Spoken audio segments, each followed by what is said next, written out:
J'étais en train de féliciter les conseillers de Bandol qui avaient voté contre, puisque aujourd'hui, on vote pour une convention de, comment dire, pas de retransfert, mais de délégation de gestion, parce que nous n'étions pas prêts. Donc j'étais en train juste d'expliquer que nous avions eu raison de voter contre, tous ensemble.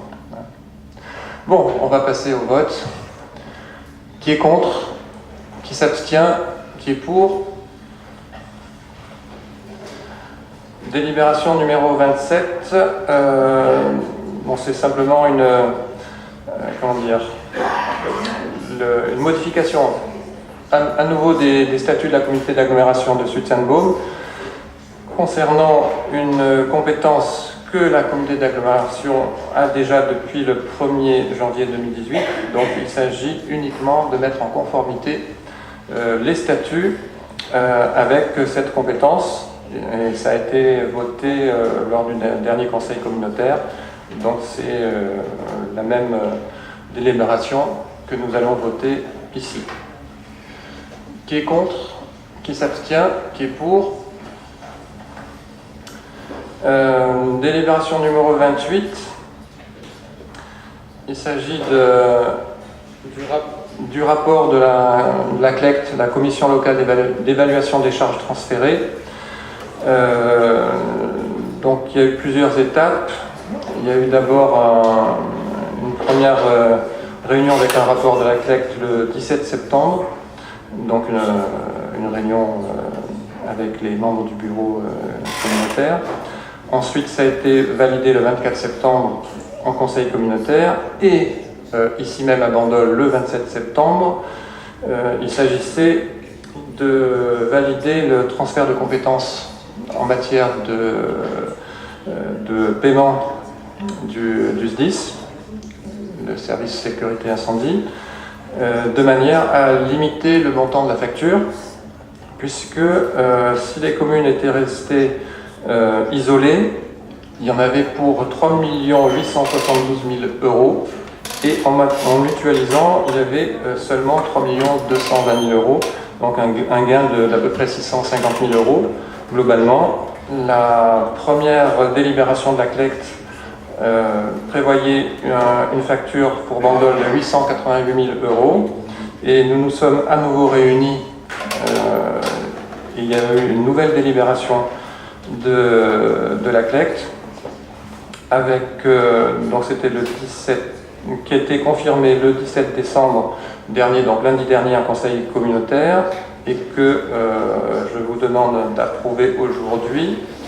Le montant prévu pour Bandol, mais c'est pareil pour les autres communes, et celui qui était que nous avons payé en 2018, et ça sera prélevé sur l'attribution de compensation.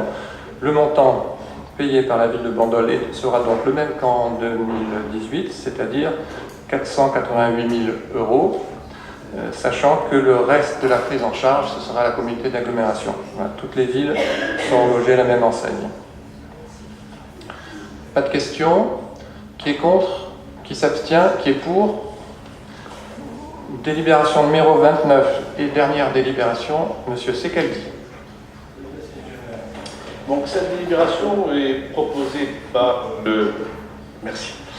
la régie municipale des parkings, qui a pris donc cette décision le 12 décembre dernier. Elle concerne simplement la modification des abonnements de petite durée des parkings du casino et du stade. Pourquoi? Parce que par délibération du numéro 13 du 28 juin 2010, le conseil municipal avait adopté une tarification à la semaine ou à la quinzaine, simplement pour la période estivale, pour ces parkings que j'ai mentionnés. Donc, il y a un certain nombre d'usagers présents à Bandol pendant la saison hivernale qui ont souhaité que ces abonnements de courte durée soient aussi valables, si vous voulez, toute l'année. Donc, les tarifs restent inchangés, et donc, c'est-à-dire qu'on ne vais pas vous les citer, mais donc, ils restent inchangés, c'est tout.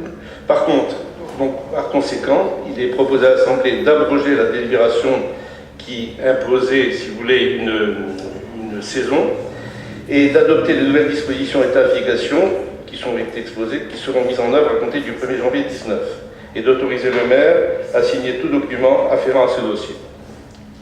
Parfait. Je crois qu'il y a un intérêt, surtout aussi du fait qu'on fait payer maintenant pendant la période hivernale, pendant toute l'année, mais en maintenant 3 heures gratuites. Monsieur Valero. Oui, juste une petite réflexion. Est-ce qu'on a tenu compte justement de ces 3 heures gratuites pour ces abonnements? C'est-à-dire les gens en 3 heures gratuites, et là ils vont payer un abonnement comme s'ils étaient en saison pleine, t'as pas ce que j'ai compris, non Michel? Non? Non, non. Parce que les tarifs n'ont pas changé. Oui, c'est-à-dire, je vais les citer, à la semaine, pour le casino et le stade ensemble, un abonnement conjoint, c'est 36 €, et le stade seul, 31 €. À la quinzaine, 50 € ou 45 €. Par contre, le tarif mensuel ne change pas, 77 et 72 €. Ce que je veux dire, ma réflexion, c'est juste une réflexion, c'est que les gens qui viennent sur Bandol ont 3 heures gratuites, ce qui est bien, ça leur permet d'aller au restaurant, etc., etc.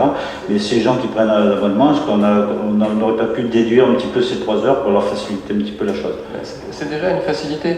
C'est-à-dire que, d'ailleurs, j'avais demandé, avant qu'on prenne la décision, qu'il y ait une évaluation par la régie des parkings de la perte financière qui allait être engendrée, puisque auparavant c'était à la journée, donc 12 €. Là, si quelqu'un prend un abonnement, il est gagnant à partir de la 2e journée d'utilisation. Donc il y a une petite perte pour la régie des parkings. Donc ceux qui vont prendre un abonnement à la semaine ou à la quinzaine sont gagnants par rapport à avant. Monsieur Segaldi, vous voulez compléter? Non, je pense que je trouve satisfaisant, si vous voulez, de répondre à une demande des Bandolais qui souhaitaient que cet abonnement saisonnier soit étendu à toute l'année. Donc je pense que tout le monde est gagnant, la régie des parkings et les Bandolais. Et pas la commune, on va perdre un petit peu d'argent. Voilà.